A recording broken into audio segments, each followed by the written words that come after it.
মায়ের বুকের দুধ কেবল একটি খাদ্য নয়, বরং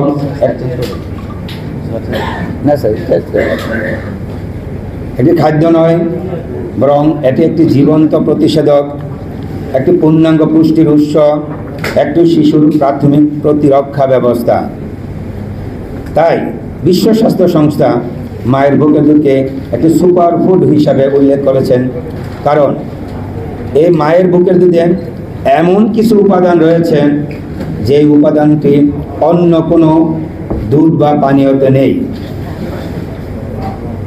মায়ের বুকের দুধ শুধু একটি দুধ নয়, এটি প্রকৃতির অনন্য একটা সৃষ্টিকর্ম।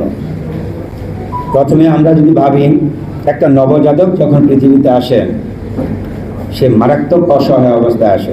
সে নিজে নড়তে পারে না, সে কিছু চাইতে পারে না, সে কিছু নিজে নিতে পারে না। এরকম একটা যুদ্ধক্ষেত্রে আল্লাহ যখন একটা নবজাতককে পাঠিয়ে দেন, তখন আল্লাহ তাআলা নিজে উনি আজকে যুদ্ধের পূর্ব পরিস্থিতি হিসাবে মায়ের স্তনে দুধ তৈরি করে দেন।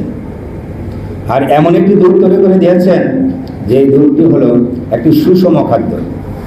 ওই দুধে রয়ে গেছে প্রোটিন, কার্বোহাইড্রেট, চর্বি এবং মিনারেল, ভিটামিনস।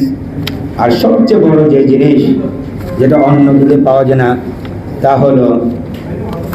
হলো আমাদের রোগ প্রতিরোধ ক্ষমতা বৃদ্ধিকারক অ্যান্টিবডি, আইজিএম এবং আরও অন্যান্য উপাদান।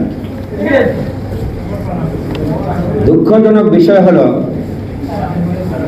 বর্তমান পরিস্থিতিতে আমরা যদি একটু মূল্যায়ন করি, এই মহামূল্যবান বুকের দুধ পান করানোর হার এখন খুবই ভয়াবহ। এর কারণ শুধুমাত্র প্রচার ও সচেতনতার অভাব। মায়ের বুকের দুধ সে 1500 বছর আগেও ছিল, মায়ের বুকের দুধ অতীতেও ছিল, মায়ের বুকের দুধ এখনো আছে, এবং আল্লাহ তাআলা পৃথিবী যতদিন রাখেন মায়ের বুকের দুধ থাকবে।